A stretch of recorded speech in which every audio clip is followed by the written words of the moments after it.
Não tem coisa melhor do que aprender com a experiência de profissionais que já estão na área em que você quer trabalhar. Por isso, os estudantes de plantão podem ficar de olho no programa de hoje. A nossa convidada já foi editora e produtora de telejornais de rede e também já atuou na produção de um dos telejornais mais importantes da televisão brasileira, o Jornal Nacional. Escreveu 2 livros, um sobre o universo das gestantes e outro sobre chocolate. Atualmente, ela é chefe de produção de reportagem do programa Encontro com Fátima Bernardes. Ana Paula Brasil vai bater um papo entre nós.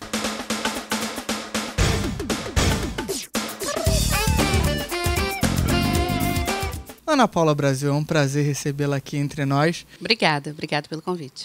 Ana, muita gente assiste televisão, mas não imagina o trabalho que dá para produzir uma reportagem. Na verdade, ninguém nem imagina o que é o trabalho de produção de TV. Você pode explicar um pouco como é que é o seu trabalho?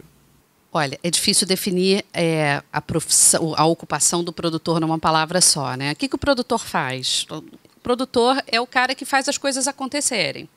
Num telejornal de rede, ele faz a varredura de tudo que está acontecendo, ele conversa com todas as praças, com as afiliadas, e ele prepara, vamos dizer assim, um cardápio para o editor-chefe do jornal. Olha, isso é tudo que está acontecendo no Brasil hoje e no mundo, né? Porque a gente tem também a cobertura de internacional. E em cima daquele cardápio preparado pelo produtor, o editor-chefe decide o que vai entrar no telejornal. A partir daí, o produtor volta para a equipe dele e você começa a disparar os pedidos. Liga para a praça, liga para Aracaju, liga para Salvador, Brasília, São Paulo. Olha, a gente vai querer isso, vai querer isso, isso vai querer uma reportagem grande, com repórter, sem repórter, com repercussão, tem que ouvir as diretrizes definidas com o editor-chefe. Agora, o produtor é também um grande resolvedor de problemas, porque da primeira oferta da manhã, dessa primeira varredura, até a reportagem ser efetivamente gerada para ir ao ar, você tem uma série de imprevistos, né? Você tem um carro que quebra, você tem alguém que fica doente, você tem gente que não quer dar entrevista, e aí você tem que começar a pensar em soluções para seguir as diretrizes que o teu editor te passou. Hoje você é chefe de produção de reportagem do programa Encontro com Fátima Bernardes, mas você já trabalhou em telejornais de rede e também em grandes eventos como Criança Esperança, por exemplo. Qual é o grande desafio do Encontro? Eu acho que eu e a minha equipe, a gente está descobrindo uma maneira diferente de fazer produção.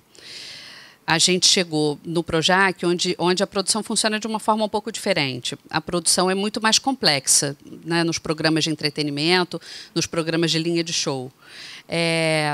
Você tem que pensar... Antes eu tinha que pensar só no conteúdo da matéria, em gerar conteúdo para aquela matéria, em quem que a gente ouvir. Agora, além disso tudo, a gente tem que pensar numa dinâmica de palco. Porque se o programa ficar acontecendo só na reportagem, fica igual a um telejornal. Então, a gente tem que pensar em alguma coisa para acontecer no palco. A gente tem que pensar num elenco interessante, em alguém famoso que tenha a ver com aquele tema para levar até lá. Você tem um produtor que cuida só de plateia, que cuida que faz com que as pessoas cheguem até o programa para assistir, né? Gente de universidade, vocês já foram algumas vezes. Então, assim, é muito mais complexo. E a gente está aprendendo e encontrando também a nossa fórmula, né? Você e a equipe do programa mantêm um blog, que é o Encontro na Redação. Ali a gente consegue perceber um pouquinho do envolvimento de vocês com as pautas que vocês escolhem, com os entrevistados. Explica um pouco para a gente como é que funciona o processo que vai desde essa reunião de pauta até a produção de fato. O produtor no Encontro, ele tem um papel bastante amplo, porque a gente só tem 2 repórteres. O programa ele não tem um formato muito clássico de reportagem. Então, o produtor vai muito para a rua também. O produtor e o editor. São 2 funções assim, que trabalham muito juntas no modelo do Encontro. No blog dá para você ver um pouquinho de bastidor, né, de como a gente trabalha. A gente sugere os temas que a gente leva para a reunião de pauta. A gente tem 3 temas semanais, que são temas de discussão, coisas que rendam discussão no palco. Isso é que é interessante para a gente, porque o programa tem que acontecer também no palco. E uma vez essas pautas aprovadas, os produtores começam a procurar personagem, né? Assim, eu acho que a gente tem sido bastante feliz na escolha dos personagens. A gente consegue pessoas muito bacanas dispostas a contar suas histórias. É interessante que essas pessoas tenham uma certa proximidade com o nosso público ou tenham uma história realmente surpreendente. E a gente grava, edita, tenta fazer isso de uma forma mais criativa e também sempre pensando no que a gente vai, o que vai acontecer no palco depois da reportagem ao ar. Você é formada em jornalismo pela UFRJ e começou a ter experiências e a fazer estágios antes mesmo de se formar. Esse é o melhor momento para se buscar experiência? É. Eu costumo dizer que você pega o que aparecer, né? Assim, eu lembro meu primeiro trabalho, eu ainda não era nem formada. Eu fazia matéria para a Associação dos Farmacêuticos do Rio de Janeiro, assim, o jornalzinho da Associação dos Farmacêuticos. Então, assim, você pega o que aparecer. Estágio também, comecei a estagiar muito cedo, até me formei com certo atraso, porque desde muito cedo eu comecei a estagiar. Tem um estágio, não sei aonde, eu quero. Uma editora, eu quero. E eu acabei, assim, quando eu me formei, eu queria trabalhar em revista. Eu acabei não trabalhando em revista. Depois vim a trabalhar em revista, muitos anos depois, como freelancer. Mas eu fui pegando o que apareceu. Me encontrei em televisão, gostei muito, me identifiquei. Mas eu acho que o melhor conselho que eu posso dar para um estudante é assim: pega o que aparecer, não escolha muito, não. Quais as qualidades mais observadas em um profissional de jornalismo? Curiosidade, teimosia. Acho que você tem que ter bastante organização para você fazer uma apuração bem feita. Desconfiar sempre da primeira informação que você consegue. Você tem que ser muito exigente com aquilo que você apura, né? E especificamente falando do produtor, acho que muita organização, paciência. Você tem que ter assim, um faro muito bom para a notícia. Você tem que saber o que é notícia e também assim é mais fácil quando você trabalha em equipe, porque você tem com quem dividir, né? Assim, numa equipe você acha que isso vale, você acha que isso não vale. Então também assim tem a humildade de dividir com o teu colega, porque é enriquecedor e é uma coisa que ajuda bastante. No início da sua carreira, você trabalhou no jornal O Dia, nas editorias de economia e geral, que são coisas totalmente diferentes do que você faz hoje. Como era a sua rotina naquela época? Era bem diferente. Também, assim, apareceu, eu estava recém-formada, eu trabalhava na extinta Tribuna da Imprensa. Você vê que eu já tenho mais de 20 anos de profissão. E eu sabia que eu ia ser contratada lá, mas eu sabia que não... Enfim, o jornal tinha uma circulação muito restrita, era uma ótima escola, mas eu sabia que eu não ia ficar ali. E aí tinha uma vaga de economia no Dia. Aí eu falei, olha, eu não sei nada de economia, de juros, de tal, não sei o quê. E aí foi legal porque me puseram para fazer varejo, consumidor, que é uma coisa, é a parte da economia mais próxima do comportamento, que eu gosto muito. Então foi bacana, eu fazia geral nos plantões, eventualmente, mas foi bacana. Ana Paula, na plateia de hoje nós temos alunos de comunicação aqui da Uniswan e como é de praxe no Entre Nós, a gente sempre abre as perguntas para a plateia. Então vamos às perguntas da plateia. Olá, bom dia, sou eu. Oi. Alexander, faço jornalismo. Bom, eu percebi que você nunca foi repórter de TV. Né? Você acha que isso é prejudicial à função de um produtor? Não, eu estou vendo que não. Mas como é que você consegue contornar ser produtora de TV sem ter sido repórter de TV? Eu acho que na televisão as funções são mais definidas. Geralmente quem entra para ser repórter já tem um treinamento para aquilo, vai fazer fono, já chega com outro. Eu fui para a televisão para fazer o que aparecesse. Quem chega para a reportagem já chega com digamos, com essa predisposição e já é direcionado para isso. A minha primeira função na televisão foi na editoria de internacional. Eu era assistente de edição, depois fui contratada como editora de internacional. Então, eu lidava mais com os correspondentes internacionais, eu nunca trabalhei muito próximo do repórter. Eu acho que O produtor, ele precisa ter uma alma de repórter, mesmo sem nunca ter segurado o microfone e ido para frente da câmera. Eu te digo que numa redação você tem assim, você precisa ter algumas pessoas que sejam excelentes repórteres de natureza, mesmo que não estejam fazendo a reportagem no formato como a gente conhece. Às vezes você tem reportagens que vão ao ar onde o trabalho de apuração foi muito maior do produtor do que do repórter que foi lá gravar.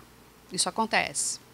Então, o importante para o produtor é saber exercer a função de repórter, mesmo que ele não faça isso da forma clássica, como a gente conhece, segurando o microfone na frente da câmera.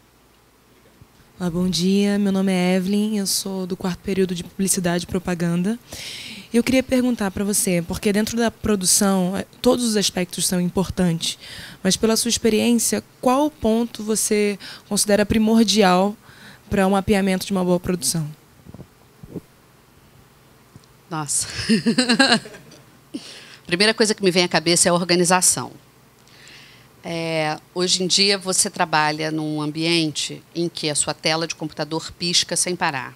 É mensagem, é e-mail, 2 e-mails abertos, os 2 telefones tocam, 5 pessoas falam com você. Então, eu trabalho o tempo todo com um caderninho e uma caneta do lado. Tudo o que acontece eu anoto. Porque se você me pede uma coisa, Ana Paula tem que fazer não sei o que, não sei o que lá. Aí eu digo assim,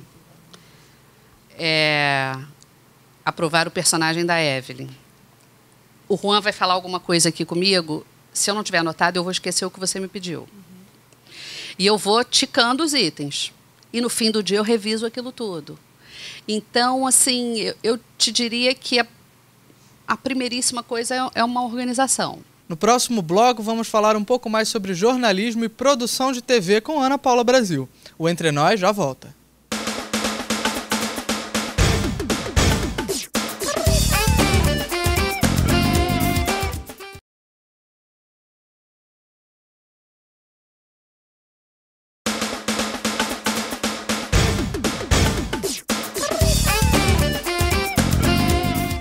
Estamos de volta com Entre Nós e a nossa convidada de hoje é a Ana Paula Brasil, que é a produtora de TV do Encontro com Fátima Bernardes. Ana Paula, você trabalha desde 1996 na Rede Globo de televisão e já teve várias experiências lá, inclusive como editora de reportagem internacional e nacional. São editorias completamente diferentes. É muito difícil o trabalho com editoria internacional, por exemplo? Eu gostava muito. Você tem que ter um inglês muito bom. E você tem que gostar do panorama internacional, de política internacional. Eu gostava muito. Às vezes tenho saudade desse período. Sempre fui uma telespectadora de CNN, de BBC. Assinava as revistas estrangeiras todas. Com a chegada da internet, eu acompanhei a chegada da internet à televisão. Você podia ler todos os jornais estrangeiros. Então, assim, eu gostava muito, eu vivia aquilo com bastante intensidade. Né? Mas, nesse sentido, a gente está falando de notícias de todo mundo. Como é que a gente faz para filtrar as notícias que entram ou não no ar? A gente, na TV, você assina algumas agências internacionais. E faz também um cardápio para o editor-chefe decidir. A gente conta com o apoio dos correspondentes internacionais, que eles estão lá no país vivendo aquilo, eles conseguem dar uma dimensão às vezes melhor, né? Olha, isso aqui tá, olha, não se fala em outra coisa, isso vai bombar amanhã, tal, isso vai ter uma repercussão grande, os jornais daqui estão dizendo isso, aquilo outro. Também é um bom balizamento para a gente. Agora, nesse período em que você esteve à frente dessa editoria de internacionais, teve algum grande acontecimento que acabou mobilizando a equipe inteira? Vários. Assim, eu era editora de Inter quando, por exemplo, a princesa Diana morreu, quando o Papa João Paulo II morreu. Isso tudo eu estava na editoria de Inter ainda. Então, aí é uma maluquice. Vai todo mundo correndo para a redação, vira à noite, acorda todo mundo, assim. Mas é bacana, assim, é bastante vivo. Claro. Bom, durante 8 anos você acabou trabalhando também no Jornal Nacional. Né? E acabou participando também de grandes séries de reportagens do Jornal Nacional, como o JN no Ar, que foi um grande diferencial até do Jornal Nacional. Como é que foi essa experiência? Foi uma experiência nova, não? Foi. Eu soube que tinha uma... Eu era editora no Bom Dia Brasil, primeira editora de Inter. Depois eu passei a editar geral no Bom Dia Brasil. E aí eu soube que tinha uma vaga na produção do JN. E eu estava numa fase meio querendo uma mudança, meio... Aí eu falei assim, nunca tinha trabalhado em produção. E algumas pessoas até estranharam, porque a função de editor, às vezes, é erroneamente vista como uma coisa superior à de produtor. Mas você vai para a produção? Eu falei assim, eu vou, estou a fim de fazer uma coisa diferente, nunca fiz isso, acho que eu vou gostar, tal. E aí pedi para ir para essa vaga e foi ótimo, me adaptei super bem. E a produção do Jornal Nacional, ela é dividida em 2 grupos. Assim, tem um grupo que cuida do factual, dos assuntos do dia, e tem o grupo que a gente chama, que cuida do que a gente chama de dia seguinte. Que, na verdade, não é só o dia seguinte, é o dia seguinte, a semana seguinte, o mês seguinte. E, então, a gente cuida eu cuidava das séries, das matérias especiais, fiz a caravana JN de ônibus com o Bial em 2006, e depois fiz algumas vezes o JN no Ar, aí já viajando de jatinho. Fui promovida do ônibus para o jatinho. Foram 27 cidades visitadas, 39 dias aí de produção. Deu para ter um panorama um pouquinho maior do país, né? Foi ótimo, 17 mil quilômetros, se eu não me engano. Eu já conhecia bastante o Brasil como turista, mas a gente teve a oportunidade de ir a lugares onde eu não iria como turista. Então, cidades muito pequenas, lugares bastante desassistidos. Foi uma aula importante, assim, acho que como jornalista e como brasileira. Outra série de reportagens que você participou foi o Blitz Educação, né? Como é que vocês fizeram essa apuração? Porque é bem diferente. A apuração foi em cima dos números do IDEB. Foi uma apuração assim que a gente chama de trabalho de formiguinha. A gente pediu o número do IDEB de todas as escolas públicas de todo o país. E a gente selecionou isso tudo, separou tudo por estado, e aí a gente sorteava o estado, né? E nesses estados a gente visitava a escola de melhor IDEB e a de pior IDEB para mostrar a diferença entre elas. E era uma correria contra o relógio para fazer as duas num dia só, editar e mandar. Mas foi um trabalho bacana, teve uma repercussão muito boa. A gente fez com o Gustavo Iosp, que é um especialista em educação de São Paulo, que é um cara muito bacana, é articulista da Veja. E, a partir daí, ele começou a campanha pelo IDEB, para que as escolas todas afixassem na porta da escola o número do IDEB, a nota do IDEB, para que os pais entendessem o que é o IDEB e passassem a cobrar da escola que ela tivesse um IDEB melhor. Então, foi um trabalho de repercussão importante. Ana Paula, você trabalhou em eventos bem distintos, como as eleições e o Criança Esperança, né? São bem diferentes. É preciso ter um certo jogo de cintura para conseguir associar todas essas áreas, não é? Eu sempre tive uma alma muito novidadeira. Então, quando a minha chefe falava assim, eu preciso emprestar um produtor para... Eu não deixava nem ela terminar a frase. Eu quero ir. Eu falei, caramba, você não sabe nem para onde, você já quer... Não, já quero ir. Assim, eu sempre gostei de sair da minha rotina e no núcleo de produção de rede, com frequência, os produtores iam emprestados para esses eventos. Eleições, Criança Esperança, Oscar. E quase sempre era eu que me oferecia para ir. Porque eu gostava, me divertia, ajuda a cabeça, assim, é bom sair da rotina, né? E são produções muito diferentes, de natureza diferente, mas eu sempre gostei de fazer. No próximo bloco, vamos falar um pouquinho mais sobre a carreira da Ana Paula Brasil e dos seus livros. A gente já volta.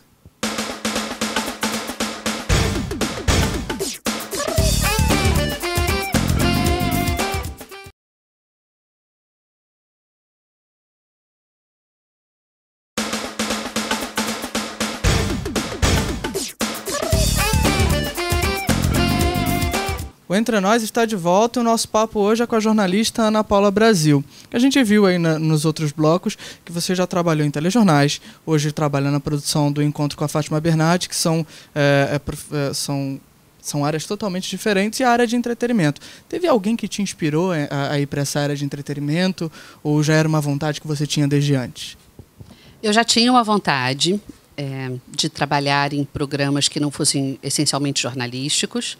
E foi a Fátima que identificou também em mim essa vontade, esse certo assim, um jeito mais solto, mais brincalhão. E ela me chamou, ela pensou em mim quando montou o projeto. Bom, além de trabalhar em produção de TV, você também já escreveu 2 livros. Um deles é o Barriga Redonda, Barriga Pontuda, escrito junto com Ricardo Lopes Pontes. Um livro que desmistifica ali o universo das gestantes. Como que foi escrever esse livro? Eu escrevi esse livro durante a minha licença maternidade, porque eu estava meio de saco cheio de ficar em casa. Eu tinha uma criança bastante... Assim, meu filho foi um bebê bastante tranquilo, dormia muito. A minha irmã até dizia, não comenta isso por aí, não comenta. Porque, né, geralmente, bebê recém-nascido é uma coisa que enlouquece os pais. Então, eu já tinha ficado muito impressionada durante a minha gravidez, como a gravidez é uma coisa pública e todo mundo dá palpite, se mete para você na rua. Uma vez na farmácia, a mulher levantou a minha bata. Assim, seu umbigo já estufou? Levantou a bata, assim. assim né? E pede para botar a mão e não sei o quê. E a menina, deixa eu ver, a barriga está redonda, a barriga está pontuda. Essa é a mais frequente, por isso o título do livro. E eu comecei a anotar, e algumas coisas as pessoas, olha, grávida não pode não sei o quê, não pode comer isso, não pode comer aquilo. Algumas coisas eu anotava para tirar a dúvida com o médico, para pesquisar. E quando eu fui ver, eu tinha uma caderneta ali de crendices e mitos sobre a gravidez. E meu filho era recém-nascido, estava numa consulta com um pediatra. Eu comentei isso com ele e ele começou a me contar outras coisas de bebê recém-nascido, que as pessoas chegavam no consultório e perguntavam. Aí eu falei, caramba, Ricardo, vamos fazer um livro sobre isso? Ele, vamos. E aí eu aproveitei os últimos meses de licença para botar o livro de pé, assim, digamos. Outro livro seu é o Chocolate Porque Gostamos Tanto. Então é muito bom, né? O chocolate, na verdade, é uma pesquisa anterior à gravidez. Eu sou chocolatra, meu marido é chocolatra. E a gente sempre foi muito curioso em relação ao chocolate, comprar marca nova. Essa marca eu não conheço, vamos comprar, vamos experimentar. Viajava, comprava chocolate. E a gente começou a comprar alguns livros estrangeiros sobre chocolate e vimos que no Brasil não existia um livro sobre o chocolate que não fosse de receita. Todos os livros de chocolate que tinha na livraria eram receitas, alguns até com uma introdução falando de história, mas a gente queria fazer um livro que fosse tudo menos receita. Eu não cozinho. Então, eu sempre passei por esses livros de receita, assim, batida. Eu queria fazer um livro que eu tivesse vontade de ler, como chocolatra, né? E aí eu engravidei, veio esse outro livro e depois voltei a trabalhar. Ele acabou levando mais tempo, acabou saindo depois do livro da gravidez. Bom, Ana Paula, queria agradecer muito a sua participação aqui entre nós, foi um prazer. Obrigada, eu que agradeço. Eu queria também agradecer a participação dos alunos de comunicação da Unisuan que estavam aqui na plateia hoje e avisar que vocês podem assistir a esse e outros programas do Centro de TV no site tv.unisuan.edu.br. A gente se vê numa próxima edição. Tchau!